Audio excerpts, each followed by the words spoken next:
connaîtrez la vérité, et la vérité vous affranchira.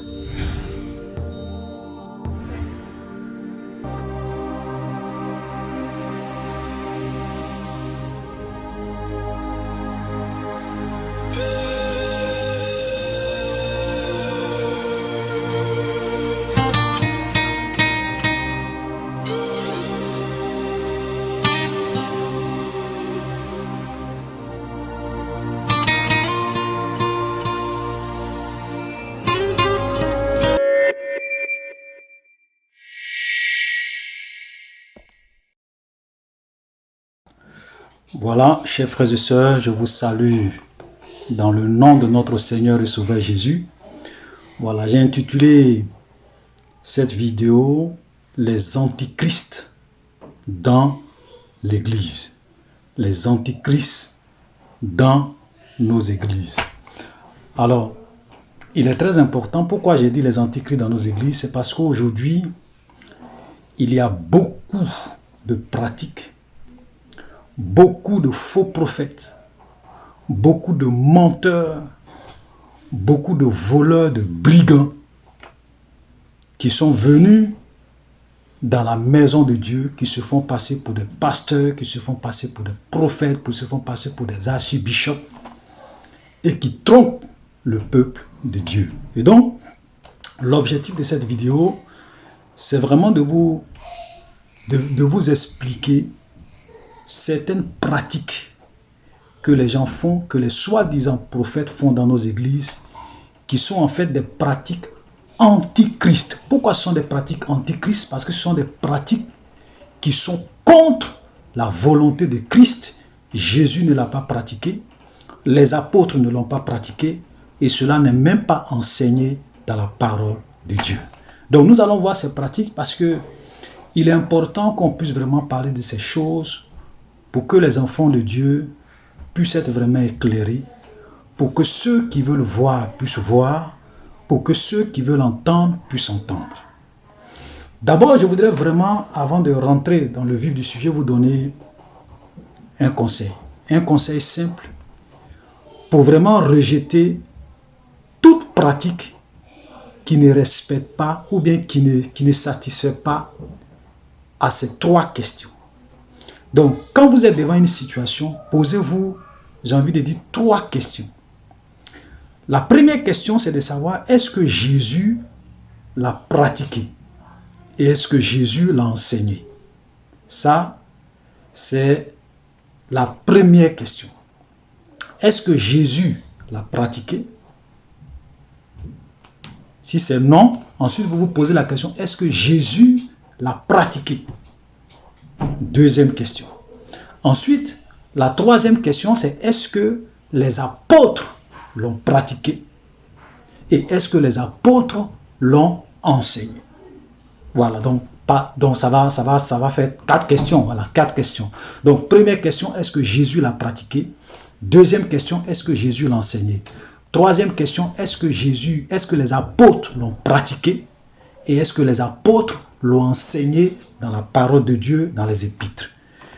Toute pratique qui échoue à ces quatre questions-là, rejetez ça. Rejetez. Ce sont des pratiques anti-Christ, anti-bibliques.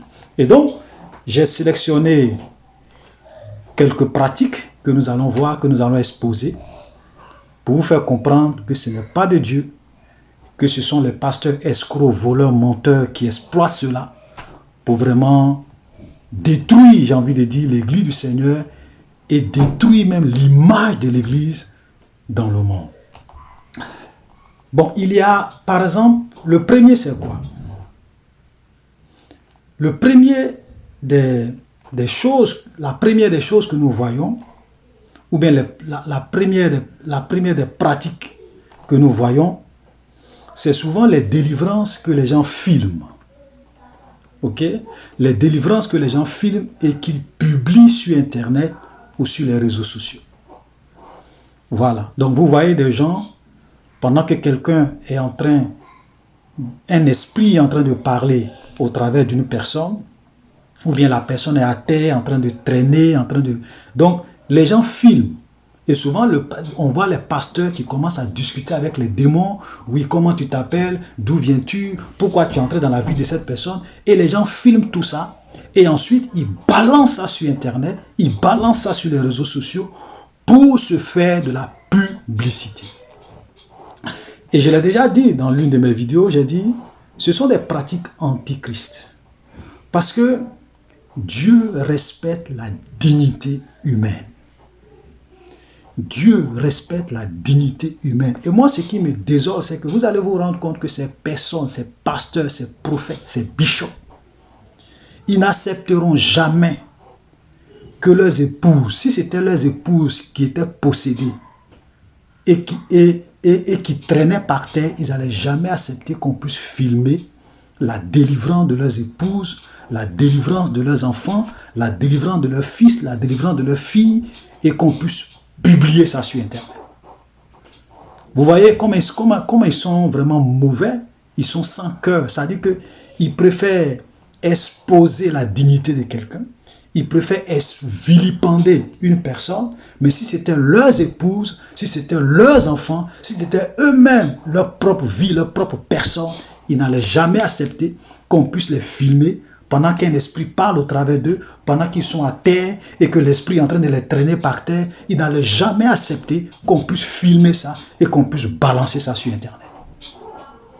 Vous voyez, c'est ce que j'appelle des pratiques antichrist. C'est-à-dire que ce qu'eux ne veulent pas qu'on puisse faire sur eux, ils font ça sur les autres. Ils font ça sur les autres. Demandez à vos pasteurs, à vos prophètes, est-ce qu'eux ils accepteront, est-ce qu'ils peuvent accepter que ce soit leurs épouses, leurs enfants qui soient filmés comme ça et qu'on puisse balancer leurs images, leurs vidéos sur Internet. Ils ne vont jamais accepter ça. Mais pourquoi ils font ça sur les autres? La Bible dit que tout ce que vous voulez qu'on fasse pour vous, faites-le de même pour les autres. Tout ce que vous voulez que les autres fassent pour vous, faites-le de même pour eux. Vous voyez? Et donc, généralement, ils le font ça pour faire de la publicité. Pour attirer les gens dans leur église. Ok? Et ça, ce sont des pratiques anti-bibliques. Antichrist. Parce que Jésus ne travaillait pas comme ça. Jésus n'opérait pas comme ça. Regardez, vous allez vous rendre compte que dans la plupart des délivrances que Jésus a opérées, des résurrections, des délivrances, Jésus ne faisait pas ça dans le but de faire de la publicité. Jésus n'a jamais fait une délivrance dans le but pour que les gens lui disent que oui, il est puissant, c'est un grand homme de Dieu, pour que les gens le reconnaissent mondialement ou à l'international. Jamais. Je vais par exemple vous donner quelques exemples. Quand nous prenons par exemple Matthieu chapitre 9, à partir du verset 23, je vais vous donner un exemple simple. Et c'est là que vous allez voir que l'esprit de Jésus était différent de l'esprit de nos soi-disant prophètes aujourd'hui. Il y avait un chef qui va aller appeler Jésus parce que sa fille était malade. Pour que Jésus vienne guérir sa fille. Et quand Jésus va arriver, sa fille était déjà morte. Regardez, la Bible dit, Matthieu 9, verset 23, il est dit, lorsque Jésus fut arrivé à la maison du chef et qu'il vit les joueurs de flûte et la foule bruyante, il leur dit, retirez-vous car la fille n'est pas morte, mais elle dort. Et il se moquait de lui. Quand la foule eut été renvoyée, écoutez très bien, quand la foule eut été renvoyée, ça veut dire que quand Jésus est venu, Jésus a su que la fille était vraiment morte. Ok? Mais les gens, bon, lui savait que ce qu'il allait faire, donc les gens disaient que non, lui il a dit qu'elle n'est pas morte, donc les gens se moquaient de lui. Mais la Bible dit qu'il va renvoyer, quand la foule fut renvoyée, ça veut dire que Jésus va permettre à ce que la foule puisse partir, que la foule soit chassée. Et qu'est-ce qu'il va? Il entra, prit la main de la fille et la jeune fille se leva. Le bruit s'en repentit. Donc, ça veut dire que ce miracle de résurrection, Jésus ne l'a pas fait devant les gens. Jésus pouvait, pendant qu'il y avait le monde, Jésus pouvait ressusciter l'enfant. Mais il n'a pas voulu ça. Il a attendu que les gens partent. On a renvoyé la foule et puis ensuite, il est parti et il a ressuscité la fille à l'insu des gens. Voilà Jésus. Vous allez voir qu'il y a pas mal de délivrances comme ça que Jésus faisait dans la parole de Dieu. Il ne faisait pas de la publicité. Souvent même, il disait aux gens, ne dites pas ce que j'ai fait pour vous. Ne racontez pas ce miracle aux gens.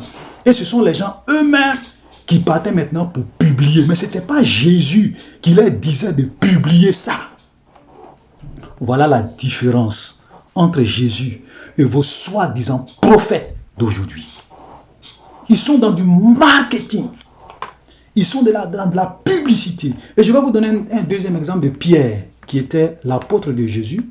Ok, Pierre, dans Actes des Apôtres, le chapitre 9, le verset 40. Il y a une femme qui va mourir, qui s'appelait Tabitha. Elle va mourir et les gens vont aller chercher Pierre pour que Pierre vienne pour la ressusciter. Regardez, verset 40. Pierre fit sortir tout le monde. Donc quand Pierre va arriver, il va rentrer, il va voir que la fille est vraiment morte. Qu'est-ce qu'il va faire? Pierre fit sortir tout le monde, se mit à genoux, pria, puis se tourna vers le corps et il dit, Tabitha, lève-toi. Elle ouvrit les yeux, ayant vu Pierre, elle s'assit. Il lui donna la main et la fit lever. Il appela ensuite les saints et les veuves et la leur présenta vivante. Vous voyez Pierre, ça dit que Pierre arrive, il y avait du monde dans la maison. Qu'est-ce que Pierre fait? Il les a chassés tous. Il est resté seul avec la femme. Il a ressuscité la femme et ensuite il allait la présenter aux saints. Vous voyez leur esprit. Ce n'étaient pas des gens qui étaient dans le spectacle. Ce n'étaient pas des gens qui étaient là pour s'attirer de foules, pour s'attirer la gloire. Pierre pouvait faire cette résurrection devant tout le monde. Il pouvait le faire devant tout le monde pour montrer que oui, lui, Pierre, il est puissant, c'est un puissant homme de Dieu. Non, non, non, non, non, non, non. Les apôtres de Jésus et Jésus lui-même, quand ils faisaient leurs miracles, leur délivrance, leurs produits, ce n'était pas dans le but d'impressionner les gens. Même tous les miracles publics que Jésus va faire, vous pouvez regarder tous les miracles que Jésus va faire. Ce n'était pas dans un but d'impressionner les gens. Dans la discrétion, il délivrait, il libérait. Ce n'est pas pour faire de la pub. Donc tous ces faux prophètes qui font des délivrances, tous ces gens-là qui font des délivrances, qui publient pour montrer les gens, les démons qui parlent au travers des gens, ce sont des pratiques anti-Christ. Fuyez ces personnes, fuyez ces faux prophètes, fuyez ces serviteurs du diable. Ils vous égarent et ils ont des pratiques anti-Christ. Je vous dis la vérité, frère. Vous voyez, Jésus n'était pas dans la publicité. Il n'était pas dans la publicité. L'autre pratique que les gens ont l'habitude de faire, c'est par exemple le fait de faire tomber les gens. Ok? Faire tomber les gens, d'après eux-mêmes, la puissance du Saint-Esprit. Vous savez, c'est vrai, le Saint-Esprit peut descendre, la gloire de Dieu peut descendre dans une salle. Mais quand la gloire de Dieu descend dans une salle, ceux qui ont l'Esprit de Dieu, qu'est-ce qu'ils font? Ils se prosternent la face contre terre. Ok, la face contre terre en signe d'adoration, en signe de louange, et ils adorent leur Dieu. Mais aujourd'hui, qu'est-ce qu'on assiste? Il n'y avait pas. Recevez! Les chrétiens, les vrais chrétiens, certains pasteurs même, maman pasteur, tout le monde tombe. Souvent, je me demande, mais attends, le Saint-Esprit est là pour s'amuser à faire tomber les gens comme ça? Je peux comprendre parce que pour quelqu'un qui est possédé, voilà, quand quelqu'un est possédé d'un esprit mauvais, quand la présence de Dieu est là, les démons se manifestent. Donc les gens peuvent tomber, les gens peuvent se trimballer. Là, je peux comprendre parce que là, la présence de Dieu et la présence des démons, ils ne peuvent pas cohabiter. Donc les démons sont obligés de se manifester. Et quand c'est comme ça, on les chasse. Mais moi, ce qui m'étonne, c'est de voir que souvent dans les églises, quand le pasteur soulève sa main, que les gens soient possédés, que les gens ne soient pas possédés, tout le monde tombe. C'est même pas pour dire qu'ils vont se prosterner la face contre terre en signe d'adoration pour louer Dieu. Mais les gens tombent sur les chaises, ça tombe partout. Frère, je vais vous dire, c'est de la magie. C'est de la magie. Faites attention. Montrez-moi un seul exemple dans la parole de Dieu où les chrétiens sont allés prier et le Saint-Esprit est descendu et les gens ont commencé à se traîner à terre comme des... Ils ne sont pas possédés, hein, mais ils traînent à terre, ils tombent comme ça. Non. Quand le Saint-Esprit arrive, les gens se prosternent en signe de révérence, en signe d'adoration. la face contre terre pour rendre gloire à Dieu. Ils chantent, ils sont dans la joie, ils prient avec ferveur dans la présence du Seigneur. Voilà l'Esprit de Dieu. Vous voyez des gens, ça dit qu'aujourd'hui, les gens, l'église est devenue autre chose. Les gens ont perverti l'église du Seigneur. Et ces pasteurs-là, beaucoup vont prendre ce sont des puissances mystiques, des pouvoirs occultes. Ils ont des mouchoirs, ils ont des bagues noires, des bagues rouges. Généralement, les pasteurs qui ont des bagues bizarres sur leurs mains, frères, faites attention, ce sont des mystiques, des grands mystiques. Quelqu'un qui est possédé, je peux comprendre qu'un esprit se manifeste. On chasse l'esprit, il n'y a pas de problème. Mais des chrétiens qui sont là, ils ne sont pas possédés, mais ils tombent. Et même quand ils tombent, ce n'est pas pour dire qu'ils se prosternent la face contre terre pour adorer Dieu. Ils tombent. Boum. Ça, ce n'est pas l'Esprit de Dieu, frère. Ce sont des pratiques anti-Christ. Et nous devrons sortir de cela. Ensuite, le troisième point que nous allons voir, c'est souvent les révélations à caractère mystique. Les révélations à caractère mystique. Qu'est-ce que j'appelle les révélations à caractère mystique? J'en ai parlé la dernière fois un peu. Oui, j'en ai parlé même beaucoup d'ailleurs. La dernière fois, quand je faisais l'étude sur l'esprit, l'âme et le corps, la deuxième partie, donc je vous conseille aussi de regarder ça. Voilà. Ce sont des pasteurs qui, souvent, vous allez dans leur église et puis ils disent, j'entends un nom. Par exemple, Madeleine. Qui est Madeleine ici? Et puis il y a une fille qui se lève, qui vient dire, oui, je m'appelle Madeleine. Il dit, bon, j'entends un autre nom, c'est Kwaku. Elle dit, oui, mon nom de famille, c'est Kwaku, Kwaku Madeleine. Ok, et puis il dit, actuellement, je suis dans ton village. Ok, ton village, j'entends un nom, comme on appelle, Guamena Kro, ou bien Gessan Kro. Elle dit, oui, oui, oui, c'est ça, c'est le nom de mon village. Actuellement, je suis dans votre parcelle, dans votre famille. Et il commence à faire toute une mise en scène. Ça, c'est de la distraction, c'est de la divination, c'est de la magie, c'est de l'occultisme, c'est du mysticisme. Vous n'allez jamais voir un apôtre de Jésus, vous n'allez jamais voir Jésus faire ces genres de délivrance, ces genres de pratiques. Ça, ce sont les marabouts qui font ça. Ça, ce sont les mystiques qui font ça, ce sont les médiums qui font ça. Frère, ne vous laissez pas tromper par ça.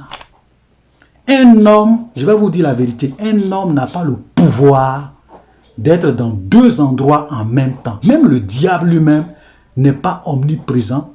Il ne peut pas être dans deux endroits en même temps. C'est impossible. Tu peux pas être là et puis ton esprit va pendant que tu parles avec la personne, hein, toi tu dis que tu es dans son village. C'est pas possible. Même les prophètes de l'Ancien Testament, les expériences qu'ils vivaient, quand le Seigneur prenait leur esprit, il partait leur montrer des choses. Mais pendant qu'il leur montrait ces choses dans leur esprit, dans leur vision, ils n'étaient pas en train de parler avec quelqu'un vis-à-vis. C'est pas possible. C'est pas possible.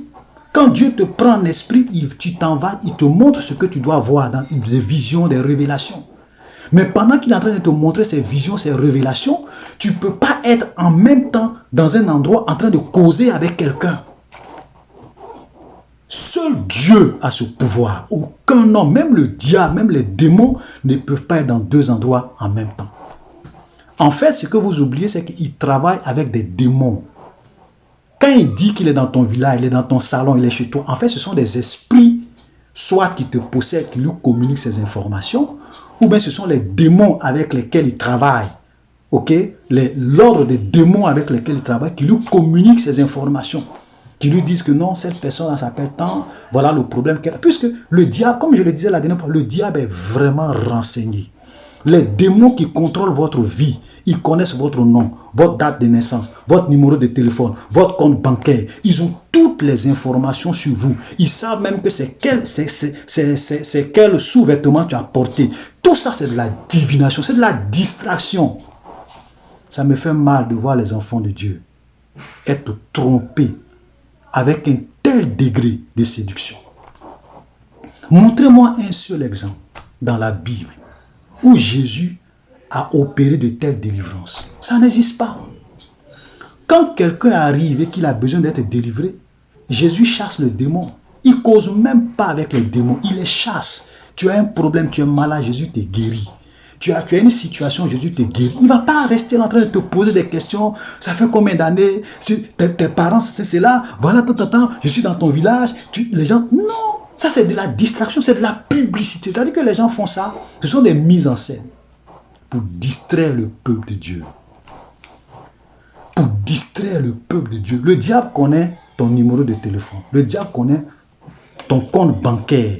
Le diable connaît l'argent que tu as dans ta poche. Le diable connaît tout ça. Qu'est-ce qui est extraordinaire dedans? Donc ça, ce sont des pratiques antichrist. Ça ne vient pas de Dieu. Ce sont des sorciers, ce sont des mystiques. Ils ont signé, je l'ai dit, dans la deuxième étude que j'ai faite sur esprit, âme, corps, vous pouvez aller suivre, vous allez avoir des détails. Ce sont des pactes sataniques qu'ils ont signés avec les puissants des ténèbres qui font qu'ils peuvent, quand les démons leur parlent, vous n'entendez pas. Quand les esprits leur parlent, vous n'entendez pas. Comme ce sont des initiés, ils savent, ils entendent la voix des esprits qui leur parlent, mais vous ne voyez pas. Voilà, parce qu'ils opèrent dans une autre dimension. Frère, vous connaîtrez la vérité et la vérité vous affranchira. Quittez ces personnes. Ce sont des ouvriers du diable, des ouvriers d'iniquité. Un autre point, voilà, concernant les pratiques antichrist dans nos églises, c'est par exemple la vente des huiles, des eaux, des mouchoirs. Frère, vous voyez, quand vous ne lisez pas la Bible, les gens vont vous séduire.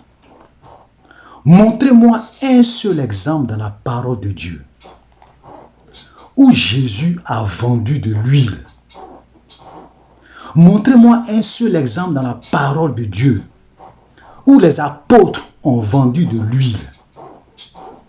C'est vrai que souvent ils utilisaient de l'huile pour prier pour les malades.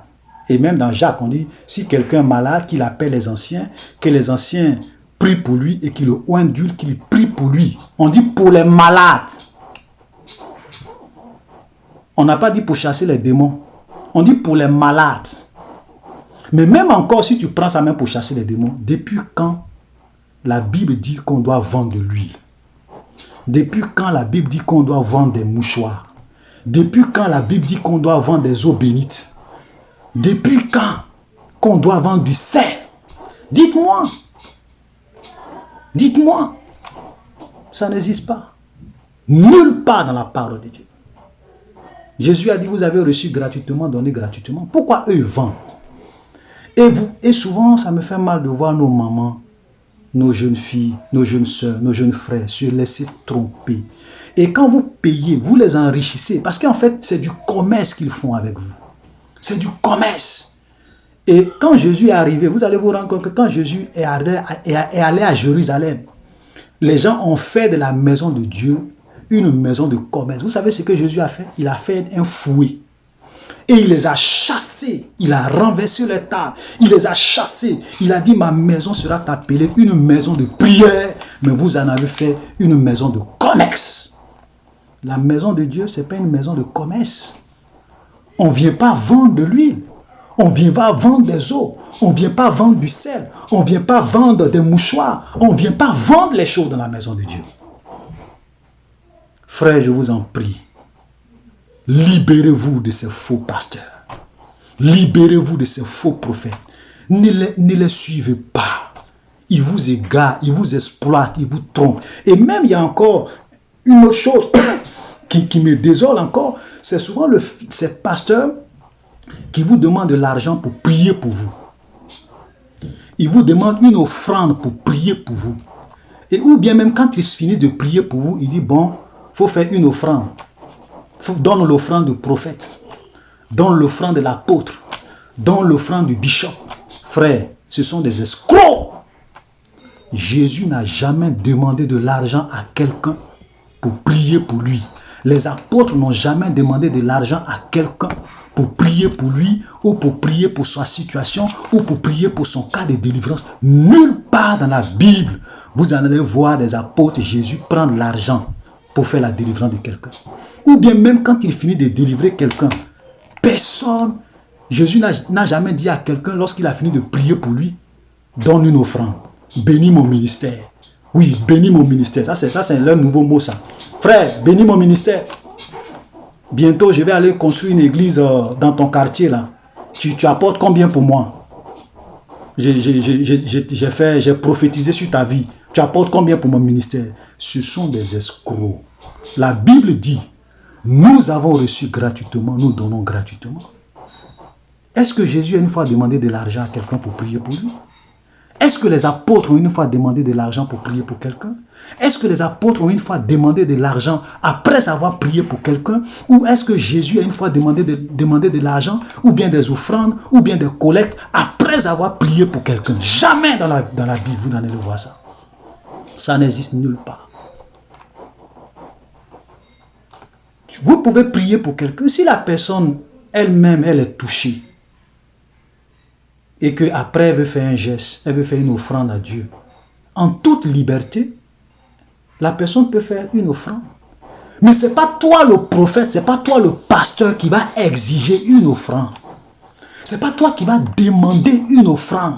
Un serviteur de Dieu ne demande pas de l'argent ou des offrandes pour prier pour quelqu'un ou après avoir prié pour quelqu'un. C'est de l'escroquerie, ce sont des pratiques anti-Christ. Frère, ne donnez pas votre argent. Prenez votre argent pour aller vous occuper de vos mamans qui ont des problèmes. Prenez votre argent pour aller vous occuper de vos papas qui ont des problèmes. Et il y a des vidéos aujourd'hui qui tournent sur Internet. Dans cette situation de coronavirus, au moment où les gens souffrent, au moment où les gens ne savent même pas ce qu'ils vont manger demain, parce qu'ils ne vont plus au travail, parce qu'ils ne travaillent plus, parce qu'ils ne se débrouillent plus, il y a des pasteurs, tout ce qui les intéresse, ok? C'est leurs dîmes, leurs offrandes. Oui, envoyez-moi vos dîmes par Orange Money. Envoyez-moi vos dîmes par MTN Money. Il y a un même qui a dit, je ne sais pas si c'est qui là, d'Orgelès quelque chose là, qui dit qu'il va maudire tous ses fidèles s'ils n'envoient pas les dîmes et les offrandes. Vous voyez, ce sont des escrocs. Parce qu'un véritable homme de Dieu qui se soucie de ses brebis, en ces temps difficiles là, tu ne dois même plus parler d'argent. Il y a un même qui est en France. Il y a un même qui est en France. Et je crois qu'il y a Jésus-Christ TV même qui s'est amusé à montrer ses paroles. Pendant que les gens sont confinés en France, lui dit aux gens, non, envoyez vos offrandes, vos dîmes, même pour ceux qui payent en espèces, ce que vous devrez donner à Dieu, mettez ça dans une enveloppe, mettez ça quelque part, et comme on appelle, et quand le confinement va finir, tu vas prendre tout ça, tu viens donner ton autre. Vous voyez comme ils sont des escrocs. Ça dit que ce qui les intéresse, ce n'est pas votre vie. Si le coronavirus n'est qu'à vous tuer, ce n'est pas leur problème. Vos familles n'ont qu'à être décimées par coronavirus, ce n'est pas leur problème. Ce qui les intéresse, c'est leur poche. Comment ils vont faire pour que vous puissiez continuer à envoyer vos dîmes, pour que vous puissiez continuer à envoyer vos offrandes, pour les enrichir. C'est tout. Frères, ouvrons les yeux. Ces gens-là, ce ne sont pas des serviteurs de Dieu. Ce sont des escrocs, des prophètes du diable, des serviteurs de Satan, des serviteurs de Mammon. Je pèse bien mes mots. Fuyez ces pasteurs. Fuyez-les. Dernier point. Et puis nous allons terminer par là, pour ne pas que la vidéo soit trop longue. C'est souvent ces prophètes qui créent des divisions dans leur famille. Ça veut dire que ce sont eux qui vont voir que votre mari avec qui vous avez vécu pendant des années là, aujourd'hui il est sorcier. Votre maman qui vous a mis au monde, qui vous a nourri, qui vous a donné à manger, aujourd'hui là, ce sont ces mêmes prophètes là qui vont voir que votre maman est sorcière. Vos oncles qui vous ont soutenu, qui ont financé vos études, ce sont ces prophètes là qui vont voir que oui, ton oncle là, en fait c'est lui-même qui est l'objet de ta situation difficile, des blocages qui se passent dans ta vie. Et ils ont réussi à diviser des familles, à diviser des foyers. Il y a des gens aujourd'hui, ça fait des années, ils n'ont plus parlé à leur maman, ils n'ont plus parlé à leur papa, ils n'ont plus parlé à leur tonton, ils n'ont plus parlé à leur tante, ils n'ont plus parlé à leur frère. Pourquoi? Parce que ces soi-disant prophètes ont identifié leur maman, leur papa, leur tonton, leur tante comme étant des sorcières comme étant ceux-là même qui sont l'objet, qui sont en fait à la base de tous leurs problèmes. Frère, le diable est en train de détruire les familles au travers de ces faux prophètes. Parce que, je l'ai déjà dit dans plusieurs de mes vidéos, aimez vos ennemis, bénissez ceux qui vous maudissent. Un sorcier ne peut pas détruire un enfant de Dieu, c'est impossible. Entre Dieu et puis le diable, qui est fort? Entre Dieu et puis le diable, qui doit avoir peur de qui? Entre Dieu et puis les mystiques, qui doit avoir peur de qui? La Bible dit, Jésus dit, je suis en vous, vous êtes en moi et moi je suis dans le Père. La Bible dit que l'ange de l'Éternel campe autour de ceux qui le craignent. Un véritable enfant de Dieu. Un sorcier ne peut pas te détruire. Un mystique ne peut pas te détruire. Il n'est qu'à aller prendre tout son arsenal démoniaque. Il ne pourra pas t'atteindre.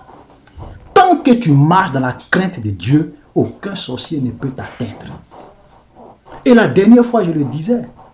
Je disais que souvent, des anciens satanistes, tels que le pasteur Jonas, tels que beaucoup d'entre eux, qui ont même travaillé dans le gouvernement du diable, qui étaient des mystiques de haut rang. Ce n'est pas vos petits sorciers du village, là, des mystiques de haut rang. Ils vous disent qu'un vrai chrétien, quand il marche, il y a une lumière qui brille sur lui. Ou bien il y a deux anges, il y a deux êtres qui sont là, un à sa gauche, un à sa droite. Ou bien il y a une colonne de feu qui l'entoure. Ça fait que eux-mêmes, les mystiques, là, ils ne peuvent pas l'attaquer. Ils ne peuvent pas, parce qu'ils voient que le chrétien est celui, sur cette terre, le chrétien est l'être le plus protégé. Parce que l'ange de l'Éternel campe autour de lui.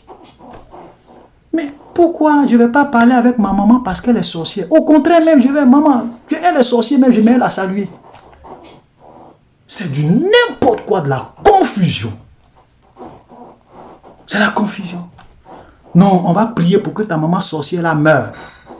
On va prier pour que ton oncle sorcier là, Dieu le tue. Frère, Dieu n'exauce pas de telles prières. Jésus n'est pas là pour tuer les gens. Il est venu sauver ce qui est perdu.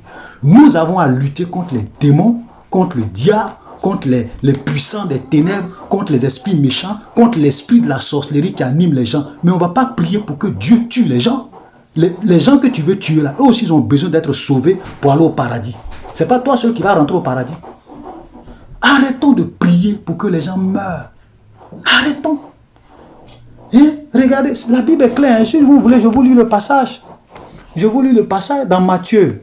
On va lire ce dernier verset là et puis on va s'arrêter là. Dans Matthieu 5, le verset 43. Voilà ce que Jésus dit. Ça c'est Jésus qui parle. Il dit, vous avez appris qu'il a été dit, tu aimeras ton prochain et tu haïras ton ennemi. Dans l'Ancien Testament, dans la loi de Moïse, il est dit que tu dois aimer ton prochain. Ça veut dire que les Juifs s'aimaient entre eux. Et ils n'aimaient pas les autres. C'est pourquoi la Bible même dit qu'il n'y avait pas de relation entre les Juifs et les Samaritains. Le Juif aime son frère juif. Mais si tu n'es pas juif, ils te haïssent. C'est ce que Moïse leur avait dit. Donc ça c'est la loi de l'Ancien Testament. Jésus dit, il vous a été dit que tu aimeras ton prochain, mais tu haïras ton ennemi. Mais il dit, moi je vous dis, aimez vos ennemis. Bénissez ceux qui vous maudissent. Faites du bien à ceux qui vous haïssent. Priez pour ceux qui vous maltraitent et qui vous persécutent. Combien de chrétiens mettent ce verset en pratique? Combien de chrétiens aiment leurs ennemis? Combien de chrétiens bénissent ceux qui les maudissent? Combien de chrétiens prient pour ceux qui les maltraitent? Au contraire, ils ne font pas ça. Hein? Ils prient pour que leurs ennemis meurent. Et ils pensent que Dieu va exaucer de telles prières. Dieu n'exauce pas de telles prières. Parce que ça, c'est du passé. Jésus est venu établir une nouvelle loi. Voilà, chers frères et sœurs, je ne veux pas être long. Je pense que ceux qui ont des oreilles vont entendre. Ceux qui ont des yeux vont voir. Maintenant, les gens qui ne veulent pas comprendre, qui veulent continuer à suivre leur prophète, on ne peut rien faire. Voilà, Dieu ne force personne. Tu es libre d'aller écouter ton prophète. Tu es libre d'aller écouter ton archibishop. Tu es libre d'aller écouter ton révérend. On ne va pas te forcer. Dieu ne va pas te forcer. Tu es libre. Mais au dernier jour, il va te dire qu'il est écrit dans ma parole. Il est écrit dans ma parole. Il est écrit dans ma parole. Tu n'as pas venu dire, Seigneur, oui, oh, Seigneur, je me suis trompé. Je pensais que le prophète là, c'était un homme de Dieu. Jésus va te dire, je vous ai dit dans ma parole que celui qui entend mes paroles et qui les rejette a déjà son juge. La parole que j'ai prononcée, c'est elle qui le jugera au dernier jour. Jésus n'a pas dit, c'est la parole d'un prophète qui va te juger au dernier jour.